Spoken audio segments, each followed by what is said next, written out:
हर साल कृष्ण की नगरी मथुरा में कृष्ण के जन्मोत्सव के रूप में 3 दिवसीय कार्यक्रम का आयोजन होता है। इसी महोत्सव में उत्तर प्रदेश के मुखिया योगी आदित्यनाथ भी इस महोत्सव में हिस्सा लेने पहुंचे हैं, जहां सीएम योगी का ऊर्जा मंत्री श्रीकांत शर्मा ने स्वागत किया है। सीएम योगी ने कार्यक्रम को संबोधित करते हुए कहा कि बीजेपी की सरकार ने ब्रज में चौमुखी विकास किया है। साथ ही ये भी कहा कि मथुरावासी जिस तरह से जिस बदलाव का इंतजार कर रहे थे हजारों सालों से, उसी बदलाव को करने में मेरी सरकार ने कोशिश की है। साथ ही सीएम योगी आदित्यनाथ ने जनता से अपील करते हुए कहा कि सभी लोग कोविड नियमों का ध्यान रखें। कोविड नियमों का ध्यान रखते हुए ही भगवान श्री कृष्ण के जन्मोत्सव मनाएं। यहाँ पर सचमुच इन पूज्य संतों के सानिध्य में ब्रज क्षेत्र को 5000 वर्षों से जिस कार्य के लिए तरसती थी हमारी ये ब्रज भूमि, आज उसको स्वरूप प्रदान करने का प्रयास हो रहा है। इसकी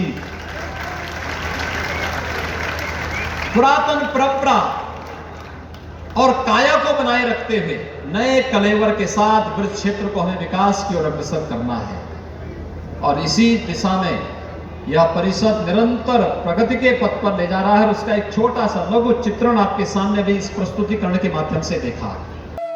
सीएम योगी ने अपने संबोधन के दौरान कई सालों से अपने हसरत का भी जिक्र किया है। सीएम योगी ने कहा कि मथुरा में जन्माष्टमी मनाने की इच्छा कई वर्षों से थी, जो कि अब जाकर पूरी हुई है। कोई न कोई ऐसी चीज आ जाती थी जिसके कारण इस कार्यक्रम में मैं सहभागी नहीं हो पाता था। पहले वर्ष 2019 में आगरा तक मैं आ गया था, लेकिन जैसे आगरा में हम लोग लैंड किए तो मुझे बताया गया कि भारतीय जनता पार्टी की वरिष्ठ नेत्री पूर्व केंद्रीय मंत्री श्रीमती सुषमा स्वराज जी नहीं रही, तो हमें वापस दिल्ली जाना पड़ा। विगत वर्ष कोरोना महामारी के कारण पूरा देश, पूरी दुनिया अस्त व्यस्त थी, तो स्वाभाविक रूप से हम लोगों को भी इस आयोजन से अपने को दूर रखना पड़ा, एक सामान्य संक्षिप्त कार्यक्रम के साथ जुड़ना पड़ा था। बता दें, मथुरा के रामलीला मैदान में भी श्री कृष्ण का जन्मोत्सव मनाया जा रहा है। ये कार्यक्रम पूरे 3 दिनों तक चलेगा, जिसके प्रति लोगों में काफी उत्साह भी देखने को मिल रहा है। वहीं कोरोना काल को देखते हुए जिस तरह से सीएम योगी ने कोविड के नियमों को पालन करने की जनता से अपील की है, उसे मानना जरूरी है, वरना जिस तरह से कोरोना की केसेस लगातार बढ़ रहे हैं, तो वहीं यूपी के लिए कहीं ये महोत्सव खतरा न साबित हो जाए।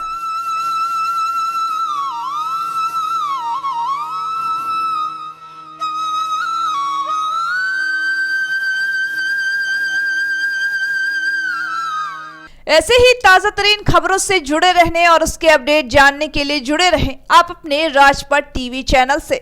साथ ही राजपट टीवी को सब्सक्राइब करें और बगल वाली घंटी को भी बजाएं। अपना बहुत बहुत ख्याल रखें। साथ ही याद रहे, 2 गज की दूरी, मास्क है जरूरी।